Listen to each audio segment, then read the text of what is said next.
aywa Adama kon ñu wax ci beneen loi bi soxal OFNAC Office national de lutte contre la corruption OFNAC devient ONLC. ONL. ONLC lay nekk Office national de lutte contre la corruption. c'est la même chose c'est OFNAC. dara changé wu. dara soppeeku ci concussion ci nekkoon ñu génne ko ci bàyyi fa corruption loi bi nag révélé yu bari loi OFNAC bu njëkk ba modifié danaan def garde à vue mais loi bi mënu ko. dindi nañ ko ci. mu joxe ay information loi bee ko joxe de. liñ ko bindee moo joxe ay information yi mu joxe mooy conseil constitutionnel moom ses jours sont comptés waaw parce que article. ñu war a def les assujettis. waaw ñu war a les assujettis. oui. article boobu moom laay wër nii de ngeen baal ma de article boobu laay wër dañ ci def juridiction.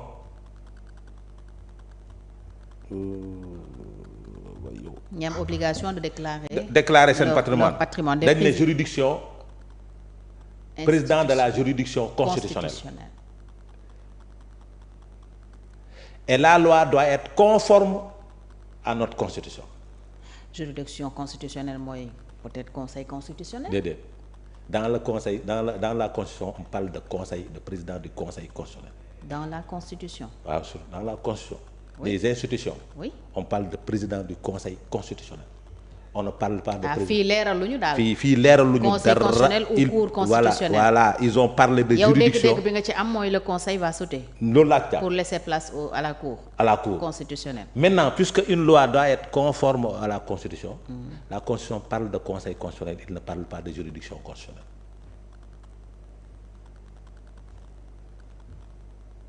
mbir da nga koy tuddee turam. ba keroog ngay soppi conseil constitutionnel bi su boobaa nga changé waat loi bi rek man loolu laa jàpp. beneen mbir ci ñi war a def déclaration de patrimoine gis naa ñëpp ba mu des président de la république sur les assujettis ñi nga xam ni yoon daf leen teg pour ñu war a def déclaration de patrimoine les assujettis waaw. ci institution yi gis naa ñëpp ba mu des président de l'Assemblée nationale. de la République. le président de la République du Sénégal. président assemblée la ñu tàmbalee. waaw président de l'Assemblée nationale la ñu boobu loi sur la déclaration de patrimoine. donc OFNAC bi ay prérogatives am yaatu woon na. mais la nouvelle loi bii de l'Office national. xam nga lu lenn la l'innovation c'est l'appel à candidature pour les 12 membres. 12 membres wàccee nañu tamit seuil bi d'1 milliard à 500 millions. très bien boobu aussi ñi nga xam ne ñoo war a def déclaration de patrimoine. maintenant le mandat def nañ ko 5 ans non renouvelable. ok loolu aussi. c'est des innovations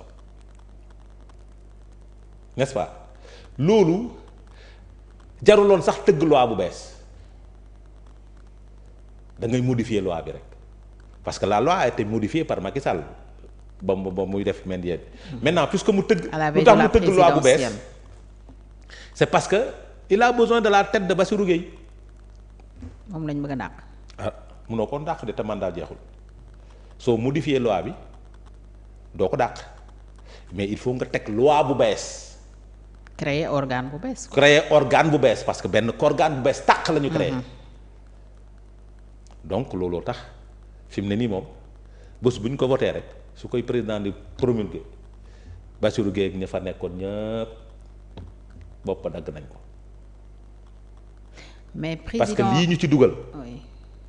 yii yëpp ñu ci dugal mënoon nañ modifier la loi.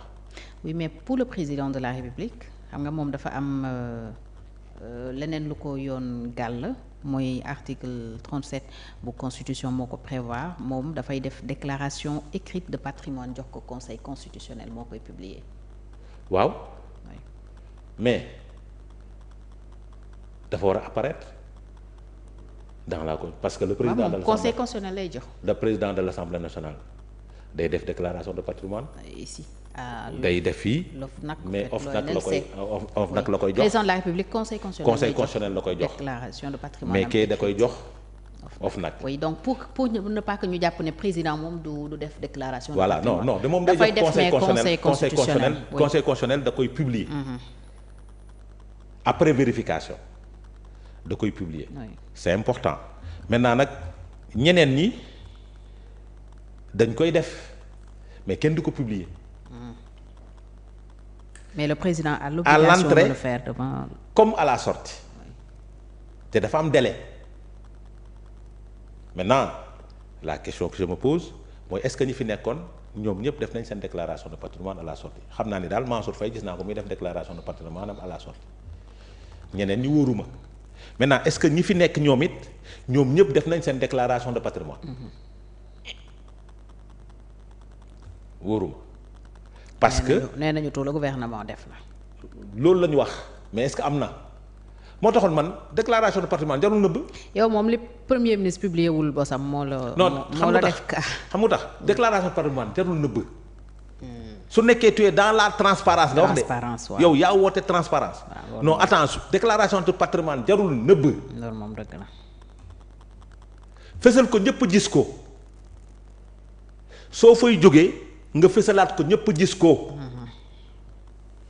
lu fi jar nëbb du transparence man bañ may fal aw ma woon oto. taxi laa doon jël aw benn néeg laa loué woon donc aw ma terrain aw ma dara. loolu laay déclaré nekk naa directeur 5 ans am naa oto moom moomal sama bopp. am naa kër am naa nangam déclaré ko ñu comparé nag say revenu xool ndax li nga am c'est légal wala c'est illégal su boobaa nag ca lañ mën a def poursuite voilà surtout que dañ ko champ bi sax dañ ko élargir jëlee nañ ko 1 milliard yóbbu ko 500 millions. balaa avant may sori ma ne kon yenn maires yi amul budget yéen mais gis nañ ni le maire maintenant day def déclaration de patrimoine même su nekkee le budget n'est pas de montant de 500 millions les gestionnaires de compte ñoom ñëpp dañuy def déclaration de patrimoine maintenant ñiy def déclaration de patrimoine pour lan la c'est pour xool ndax seen saytu baax na ni ñuy téye kafaka gi baax na waaw kiy téye kaf yi surtout nekkee ni mu koy téyee baax na nañ ko kañ lañ koy xam mooy à sa sortie. waaw est-ce que kooku jar na lanceur d'alerte ak dénonciation parce que su nekkee ba muy def déclaration de patrimoine fësal na ko ba sénégalais yëpp jël ko suñu genre gi ñëw jël ko archivé téye ñu limogé ko mu def déclaration de sortie 3 mois après patrimoine am ñu dem vérifier xool ñëpp gis ko téye def ko xam nga ñun ñoo dàq comparé fii xool ndax su boobaa ndax gestion jut na wala jubul. su boobaa su gestion bi jubul ñu xam ni dafa def ce qu'on appelle l'enregistrement illicite parce que gars yi xam nga wax nañ ci fii ay prête-nom gars yi dañuy wax prête-nom mais noo mënee waxee ni diw mooy prête-nom wu nit comment noo mën a taxaw am sañ-sañ ne Fatou mooy sama prête-nom sama yu bari nag ci loxo Fatou laa ko teg. bu mu dugg. du dëgg comment tu vas faire pour le savoir. mbaa du moo tax suñ la convoqué rek nga woo ma. waaw nu may def. parce que lu bari nag yow yaa ko yor yenn heure yi ma gis sa appel di tiit. waaw moo tax nag lépp danaan ma suba cybercriminalité lépp lu ma samay bagage ku ma bëgg ma may la sax parce que juróom millions yi bañ ma ko joxee moom laa ko jox lettre yi lettre yi nag bul tax fu ñu la woowee woo ma déet yow il faut ñu lay woo il faut nga may gunge mais ci bunt bi ngay yem del yem ci bunt bi rek yàlla baax na waaw donc pour dire que ils ont élargi l'OFNAC. Ils ont élargi la déclaration. li ma doon ragal mooy yenn fonctionnaires yi.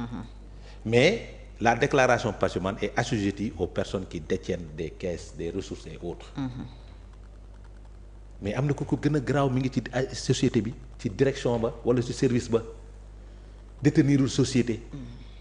mais on a dit les inspecteurs de domaine dañuy def déclaration de patrimoine les inspecteurs du trésor dañuy def déclaration du patrimoine mais attends man mun naa nekk ci société du ma inspecteur de domaine du ma am leneen mais je m'enrichis illicitement dans la boîte je suis un agent de l'État je vais à la banque on me prête 20 millions waaw la déet yoon da koy tere c'est de l'enrichissement illicite et l'enrichissement illicite est condamné par la loi parce que li nga am dafa jegewul dafa weesu dafa ëpp sa revenu mais li la ko may mooy da ngay liggéey di entreprendre te yoon da ne fonctionnaire bi warul liggéey di entreprendre parce que day xañ keneen ki ñàkk liggéeyam damay nekk ci boîte nekk fonctionnaire nekk ministère de l'économie et des finances par exemple créer société.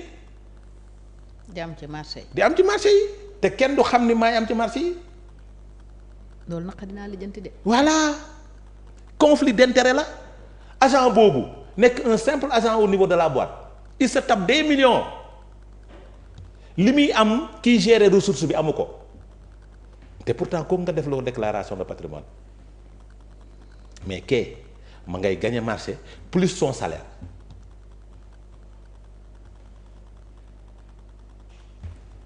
bëri na yoo xamante ni dañ ko warul du lu ñuy yàkkamti. faut des préalables. voilà parce que soxna si yàkkamti nañ seen plan de redressement ba yàq ko yàkkamti nañ seen loi interprétative ba ñu mbéj leen yàkkamti nañ fi leneen ba ñu duma leen yàkkamti nañ fi dàq nit parallélisme des formes defuñu ko ba Cour suprême dal seen kaw waruñoo yàkkamti. ça veut pas dire que coûte que coûte dafa am lu ma war a teg ci loxo askan bi ba damay ñëw rek précipiter les choses parce que loi yi yëpp lu ñu ko voté assemblée nationale day dem conseil constitutionnel pour ñu xool la constitutionnalité de la loi parce que nag y a de ces libertés qui sont conférées par la constitution qu'il ne faudrait pas bafouer moo tax bu ñu yàkkamti dara dans leur démarche. puisque ñoom nee nañ le premier mandat c'est un mandat de redressement pourquoi se presser c'est un mandat de réforme ça devrait être des mandats de réforme parce que ñoom dañoo bëgg installer seen justice mooy li fi nekkoon yëpp dañ ko war a balayer pour ñu installer seen justice donc pourquoi se précipiter parce que tey suñu demee voter loi bi à l'Assemblée nationale ñu dem conseil constitutionnel mu rejeter benn loi wala deux lois baaxul. moo tax moi je dis que ça devait être quelque chose de très très très réfléchi te suñ ci précipité rek lañ ci soxla duñ ko am parce que man ci réflexion nii rek parce que j'ai pas lu tout le texte tous les textes mais ci réflexion yi bëri yi ma ci am nii laa ne am na ay limites